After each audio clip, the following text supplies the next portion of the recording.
Northern Mystery Archive's Damon Wickley, early winter 1989, forgotten Ghostline Outpost case. Welcome to Northern Mystery Archives. Here, we don't soften the truth, and we don't skip the details. We investigate the forgotten files from the far north of Canada, the disappearances that were quietly shelved, the settlements that faded from every map, the transmissions that were never meant to be heard again. In this channel, nothing is hidden. Every fragment, every silence, every erased trail is examined with the seriousness these cases deserved but never received. If you value cold, atmospheric, minimalist investigations into the unexplained wilderness of the North, you're in the right place. Subscribe, stay close, and step with us into the files they hoped no one would ever revisit. Below, we will be speaking about the case titled Damon Wickley, Early Winter, 1989 Forgotten Ghostline Outpost Case. It all began when the provincial archives contained a single sealed folder marked with a transit authority reference number that no longer corresponded to any active filing system. The folder was thin, held together with rusted staples, and had been stored in a storage facility outside Thunder Bay for more than 3 decades. Inside were 14 pages of incident reports, 3 handwritten witness statements, 2 photocopied maps with annotations in fading blue ink, and a short typed memorandum from a regional supervisor whose department had been dissolved in the early 90s. The case concerned a man named Damon Wickley. He was 41 years old in the winter of 1989.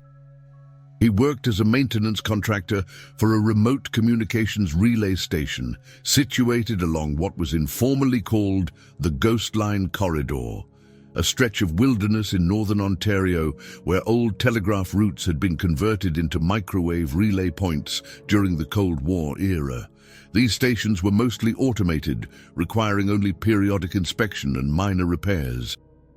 Wickley had been employed by a subcontractor that serviced 3 such stations across a 200-kilometer range of boreal forest and frozen muskeg. The file indicated that Wickley lived alone in a rented room above a hardware store in a town called Valemount Junction, population roughly 370. He had no immediate family listed in the employment records. His work history showed consistency, but little else. He drove a 1976 Ford pickup, owned minimal personal property, and was described by his landlord as quiet, reliable, and entirely unremarkable. He had been making the same circuit of station inspections every 2 weeks for nearly 4 years, without incident.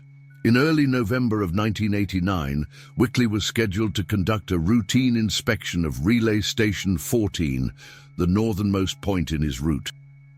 The station was located approximately 80 kilometers from the nearest maintained road, accessible only by a seasonal access trail that became impassable once the heavy snows arrived. The inspection was meant to be completed before the winter freeze made travel dangerous. Wickley departed Valemount Junction on the morning of November 6th.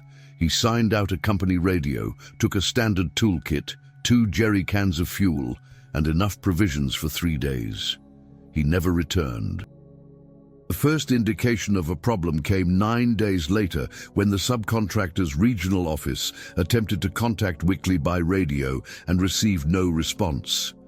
A second contractor was dispatched to check the last known location. What he found triggered a sequence of reports that would remain unresolved for years. The truck was located near the access trail leading to Station 14, but Wickley was not with it. The radio was still inside the vehicle. The provisions were untouched. There were no signs of struggle, no blood, no damage to the truck itself. The driver's side door had been left open. Snow had begun to accumulate inside the cab. Station 14 itself was intact. The equipment was functioning normally. The logbook inside the station showed that Wickley had signed in on November 7th, the day after his departure. The entry was brief and routine. It noted the station's operational status and listed a minor adjustment to one of the relay panels. The Ghostline corridor was never an official designation.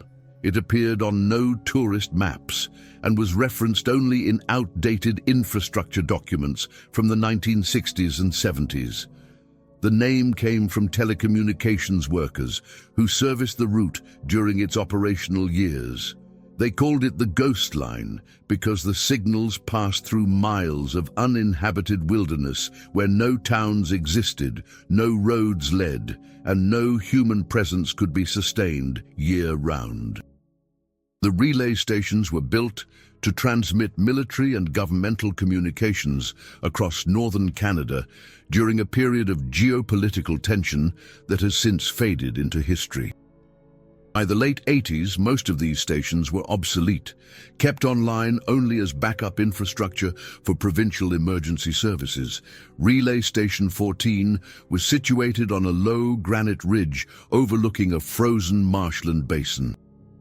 The station itself was a small, prefabricated metal building, 12 feet by 20, painted in faded industrial green. It had no windows. The door was reinforced steel with a padlock and chain.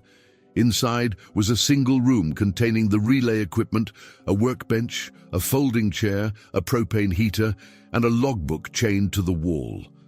There was no plumbing, no electricity beyond what the station's diesel generator provided, and no insulation beyond the metal walls themselves. Workers who visited the station described it as cold, loud, and profoundly isolated. The surrounding landscape offered little comfort. The forest was dense black spruce, jack pine and tamarack, interspersed with areas of muskeg that remained soft even in winter. The ground was uneven, covered in low shrubs and lichen-covered stone.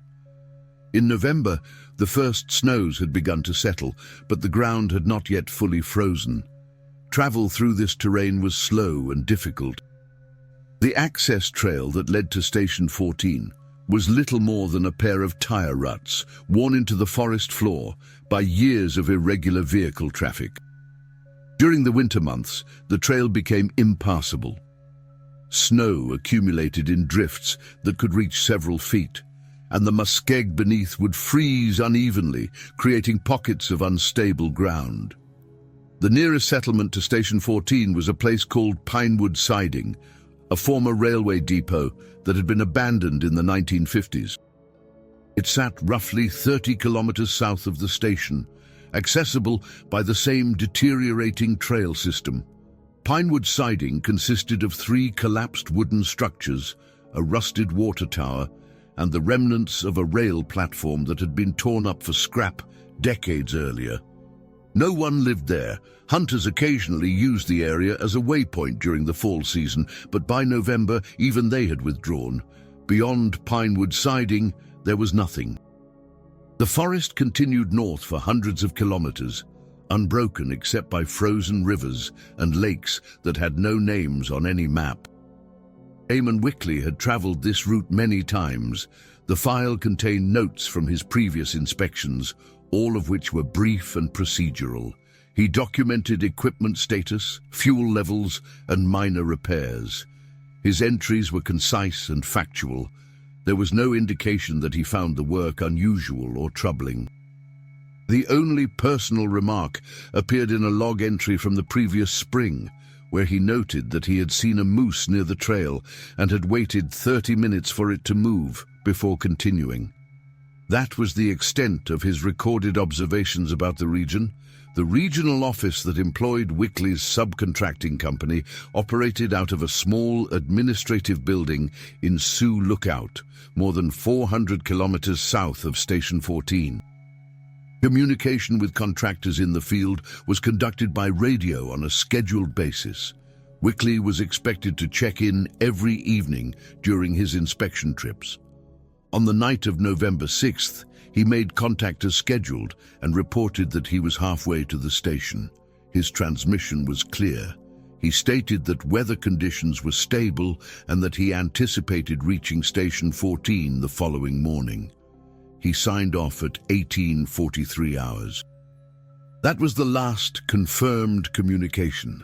The following night, November 7th, no transmission was received. The regional office noted the absence but did not consider it unusual. Contractors sometimes missed scheduled check-ins due to equipment failure or poor atmospheric conditions. A second missed transmission on November 8th prompted a formal note in the duty log, but no immediate action was taken.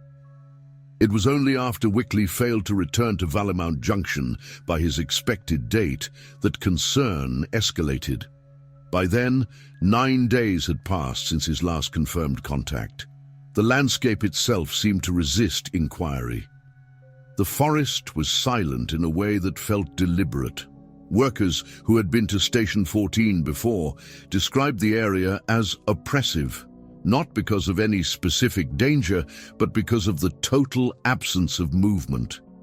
There were no birds in the winter months. The second contractor, a man named Albert Grissom, reached the access trail on November 15th. He was accompanied by a regional supervisor named Victor Halm. They drove a newer model truck equipped with a CB radio and emergency supplies. The weather had turned, light snow was falling, and the temperature had dropped to -12 degrees Celsius. The trail was difficult to navigate. Snowdrifts had begun to form across the path, and in several places they had to clear branches that had fallen during recent winds. They found Wickley's truck approximately 14 kilometers from Station 14, parked at an angle off the trail. The vehicle was not stuck, it was not damaged. The engine was cold, the keys were still in the ignition. The driver's side door stood open, exposing the interior to the elements. Snow had drifted across the seat and the floorboards. The windshield was covered in a thin layer of frost. Grissom approached the vehicle slowly, calling out for Wickley. There was no response. Inside the truck, everything appeared undisturbed. Wickley's toolkit sat on the passenger seat. The company radio was mounted on the dashboard, switched off.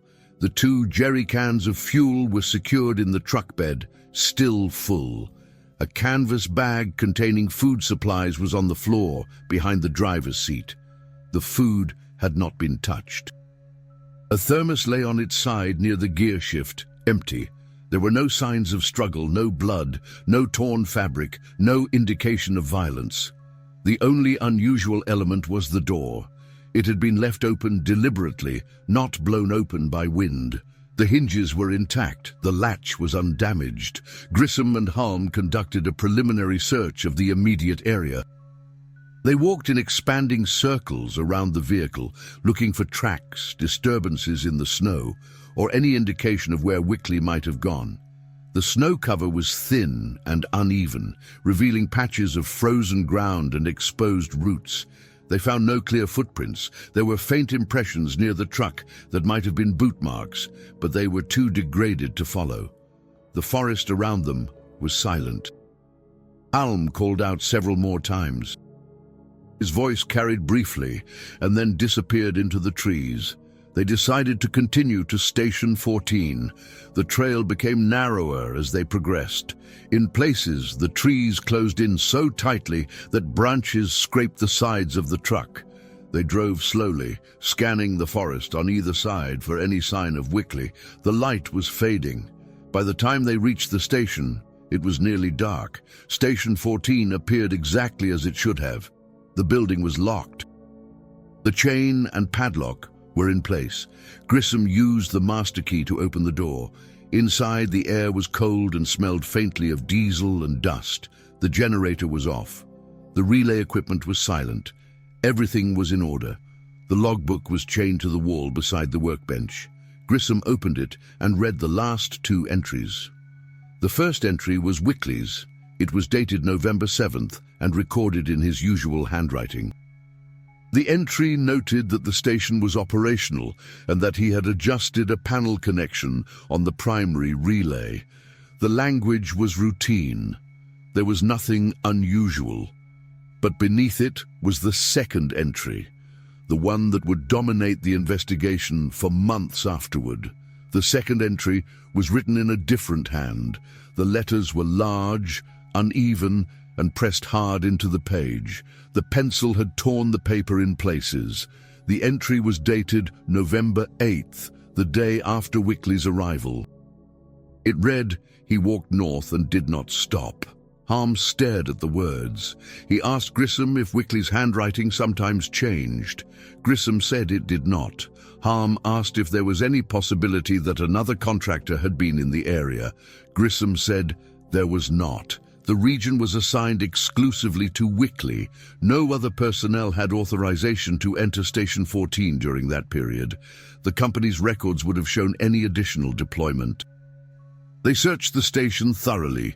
There were no other clues, no personal items left behind, no additional notes, no damage. The propane heater had not been used. The folding chair was tucked under the workbench. The door had been locked from the outside when they arrived. Whoever had written the second entry had secured the station before leaving. Grissom and Harm spent the night in the truck near the station, running the engine intermittently for heat. They resumed the search at first light. They walked north from the station, following a vague path through the forest that might have been an old game trail. The snow was deeper here, and their progress was slow. They called out for Wickley every few minutes. The forest absorbed their voices. After 2 hours, they reached a clearing where the trees thinned and the ground sloped downward into a frozen marsh. There were no tracks, no signs of passage. They turned back. Over the next 3 days, a more organized search was conducted. Additional personnel were brought in from regional offices. A grid pattern was established around Station 14, extending outward in all directions. Search teams walked transects through the forest, marking their routes with colored tape. They found nothing. No clothing, no equipment, no traces of human presence beyond the station and the abandoned truck. The snow continued to fall, covering whatever tracks might have existed. The provincial authorities were notified. A missing person report was filed. Wickley's description and vehicle information were circulated. Investigators interviewed residents of Valemount Junction, co-workers, and the few people who had interacted with Wickley during his time in the region. No one reported seeing him after his departure on November 6th. No one had received any communication. His landlord confirmed that Wickley's room remained exactly as he had left it. Rent was paid through the end of the month. His few possessions remained untouched. The search was suspended in early December when heavy snowfall made further efforts impossible. The case was classified as an open missing person file. The truck was towed back to Valemount Junction and placed in a storage yard. The radio and toolkit were logged as evidence. Station 14 was locked and marked for decommissioning. The logbook was photographed and filed with the Provincial Records Office. The formal investigation into Damon Wickley's disappearance was hindered from the beginning by jurisdictional ambiguity and resource limitations. The location of Station 14 fell within an unincorporated territorial zone that had no dedicated policing presence. Responsibility for the case shifted between provincial police detachments, none of which had officers trained for wilderness search and rescue operations in that specific region. The investigation file contains correspondence between 3 different agencies, each deferring to the others regarding investigative authority. The first investigator assigned to the case was a provincial constable named Lawrence Treadwell. He arrived in Valemount Junction in mid-December after the search had already been suspended. His mandate was to review the existing reports, conduct interviews, and determine whether the case warranted further resource allocation. Treadwell's report, dated December 19, 1989, is included in the file. It is 7 pages long and reads more like an administrative summary than a criminal investigation. Treadwell noted the absence of evidence suggesting foul play. He documented the condition of the vehicle, the intact station, and the lack of personal effects left behind. He interviewed 5 individuals, including Wickley's landlord, his employer's regional supervisor, and 2 other contractors who had worked the same route in previous years. The landlord described Wickley as a man who kept to himself. He paid rent on time, never caused disturbances, and rarely engaged in conversation beyond basic pleasantries.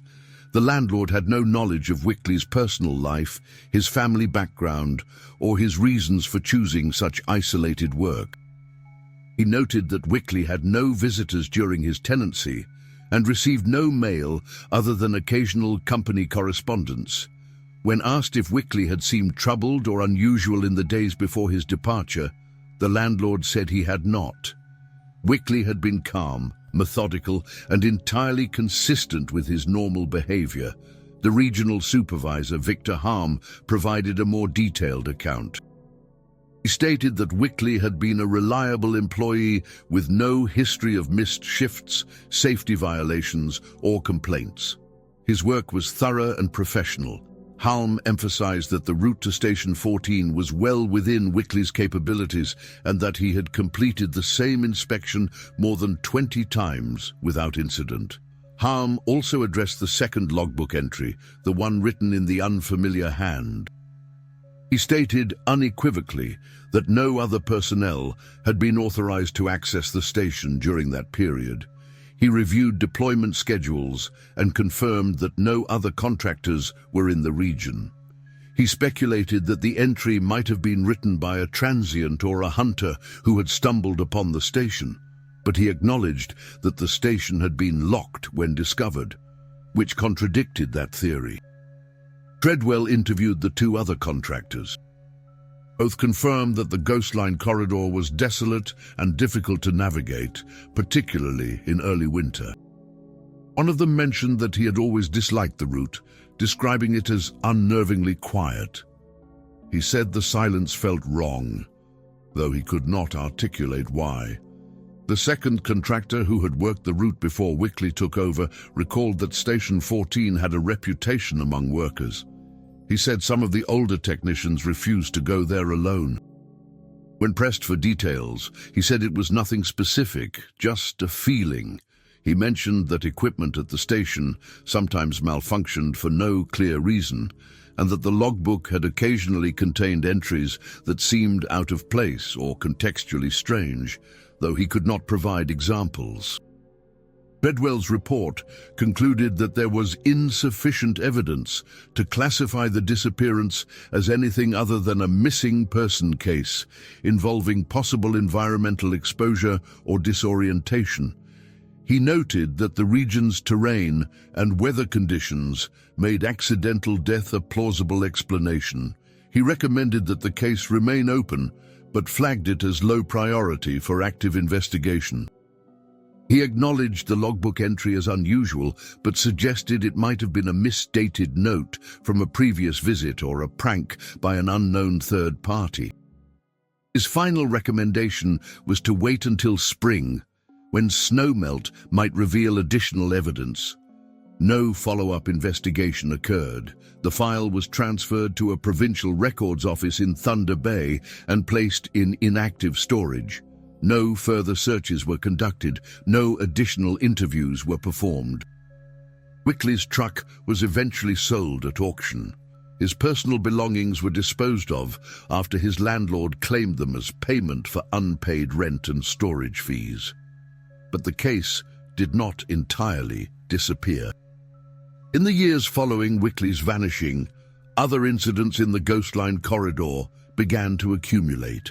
These incidents were not initially connected to Wickley's case, but they shared certain characteristics that would later draw attention. The file contains supplementary reports, some of which were added years after the original investigation closed. In the winter of 1991, a forestry surveyor reported finding a logbook page near an abandoned trap-line cabin roughly 40 kilometers west of Station 14. The page was water-damaged and partially illegible, but it appeared to have been torn from a standard station logbook. The visible text included a date from late November 1989 and a partial sentence that read, "No response to calls," heading further in. The surveyor turned the page over to Provincial Forestry Services, where it was filed without follow-up. It was only during a later archive review that the page was cross-referenced with Wickley's case. The handwriting did not match Wickley's known writing samples. It also did not match the second logbook entry found at Station 14. In 1993, 2 hunters reported seeing a man walking alone through the forest north of the old Pinewood siding area. They described him as moving steadily through deep snow without pausing, wearing what appeared to be a dark jacket and work boots. They called out to him, but he did not respond or acknowledge their presence. They attempted to follow, but the man moved faster than seemed possible given the terrain. They lost sight of him within minutes. When they reported the sighting to local authorities, they were told that no missing persons matched the description and that the area was occasionally used by trappers. The report was filed and forgotten. In 1997, a maintenance crew decommissioning Relay Station 12, located 80 kilometers south of Station 14, found a radio handset buried in the snow near the building. The handset was rusted and non-functional, but the serial number matched equipment issued to subcontractors in the late 1980s. The handset was not from Wickley's assigned radio, but it was the same model. No explanation was provided for how it had ended up at a station that had not been serviced in years. Each of these incidents was documented separately. None triggered a renewed investigation into Wickley's disappearance. The connections were not made until much later, when a regional archivist compiling records on decommissioned infrastructure noticed recurring references to the Ghostline corridor in unrelated incident reports. By then, the trail had gone cold. The individuals involved in the original search had retired or moved on. The physical evidence had been lost or discarded. All that remained was the folder in the archive, thin and incomplete, containing more questions than answers. The disappearance of Damon Wickley generated no significant public attention. It was not covered by regional newspapers. It did not prompt community searches or reward offers. The case existed only within the administrative records of provincial agencies and the fading memories of the few individuals who had been involved. But among those who were aware of it, particularly those who had worked the Ghostline corridor or investigated similar incidents, several theories emerged over the years. None were ever formalized or investigated with rigor, but they circulated informally among forestry workers, telecommunications technicians, and archivists who encountered the case in passing. The most straightforward theory, and the one favored by official reports, was environmental disorientation. The terrain around Station 14 was harsh and unforgiving, particularly in early winter when snow cover was inconsistent and ground conditions unstable. It was entirely plausible that Wickley had left his truck for reasons unknown, perhaps to investigate something he saw or heard, and became disoriented in the dense forest. The lack of clear landmarks, the uniformity of the tree cover, and the onset of darkness could have led him away from the trail. Hypothermia could have set in quickly. His body might have been covered by snow and never found, particularly if he had wandered into one of the marshy lowlands where the ground remained soft beneath the ice. This theory accounted for the open truck door, the untouched supplies, and the absence of tracks. It did not, however, account for the second logbook entry. Some suggested that the logbook entry had been a prank or an unrelated notation from a previous visit that had been misdated or misattributed. This explanation struggled to hold weight given the station's isolation and the chain of custody around the logbooks.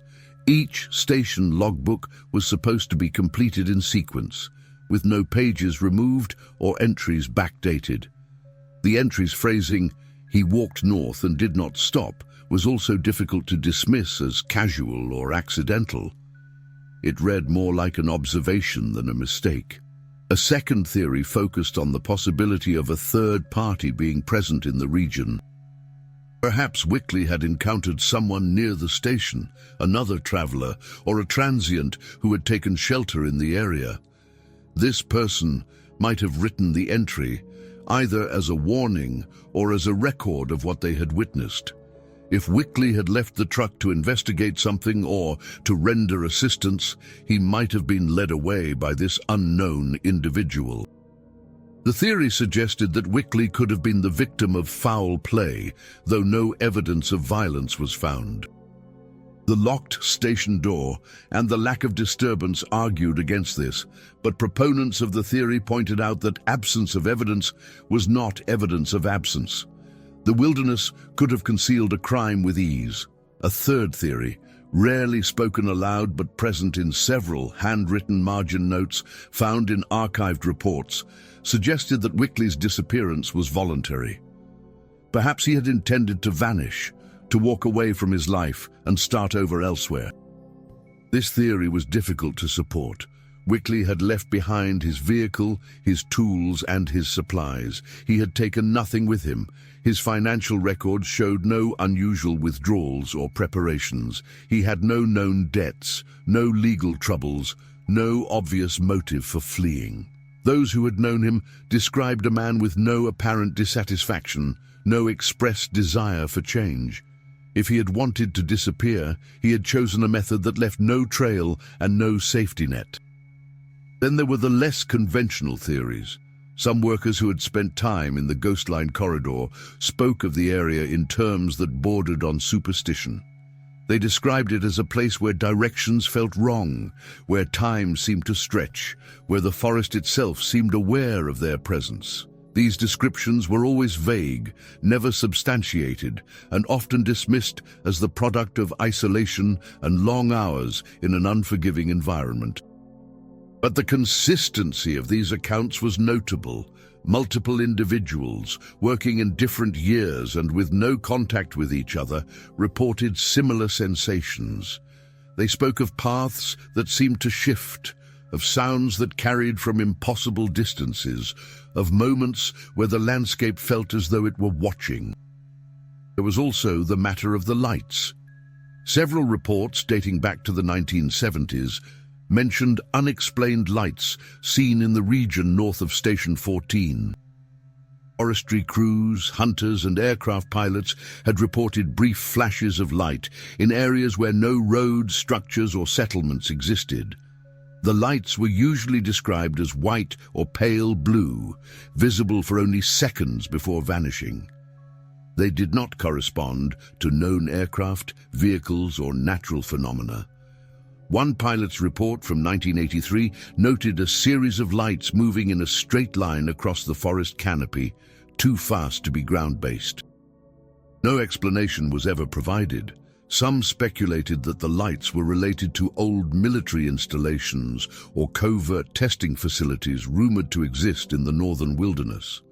This theory leaned heavily on conjecture and had no documentary support. Others suggested atmospheric phenomena, piezoelectric effects from shifting bedrock, or even bioluminescent organisms, though none of these explanations fit the descriptions given. The lights remained an unexplained footnote in the broader mystery of the region. Wickley's case also drew comparisons to other disappearances in northern Canada.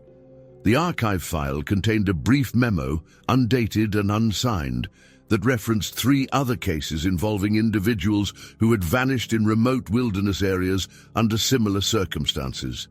These cases were not investigated in connection with Wickley's disappearance, but the memo suggested that patterns might exist. In each case, the missing person had been engaged in solitary work in isolated regions. In each case, their vehicle or equipment had been found intact and undisturbed. In each case, no body was ever recovered. The memo concluded with a single question. Is there something in these regions that we are not accounting for? No answer was ever recorded. The psychological toll of the Ghostline corridor was another area of speculation. Prolonged exposure to extreme isolation, coupled with the sensory deprivation inherent in such environments, could produce disorientation, paranoia, or even dissociative episodes. Perhaps Wickley had experienced a mental break, leading him to abandon his vehicle and walk into the wilderness without clear purpose or direction. This theory aligned with the logbook entry if interpreted as Wickley's own notation, written in a state of altered consciousness before he departed. But the handwriting analysis, though informal, suggested otherwise. The entry's phrasing also seemed detached, written from the perspective of an observer rather than the subject. In the end, none of the theories could be proven or disproven.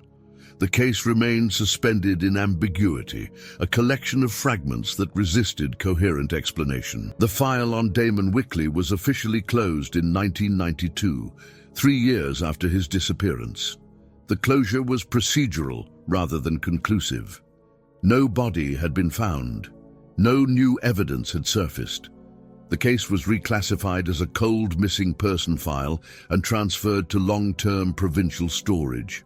It was boxed with other unresolved cases from the same era, labeled with a reference code, and placed on a shelf in a climate-controlled facility outside Thunder Bay. It sat there untouched for decades. In 2018, during a broader digitization effort by the provincial archives, the file was briefly reviewed by an archivist named Karen Oleska. She noted in her processing log that the case had unusual elements that might warrant re-examination, particularly the unresolved logbook entry and the lack of physical evidence. She flagged the file for potential inclusion in a cold case review initiative that was being discussed at the time.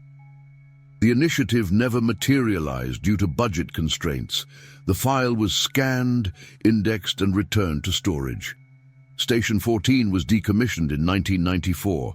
The relay equipment was removed and the building was left to deteriorate. By 2010, the structure had collapsed. A forestry survey conducted in 2015 noted the location as an abandoned infrastructure site, partially overgrown and inaccessible by vehicle. The logbook was no longer at the site. It had been taken during decommissioning and was presumed to be in storage somewhere, though its exact location was never confirmed.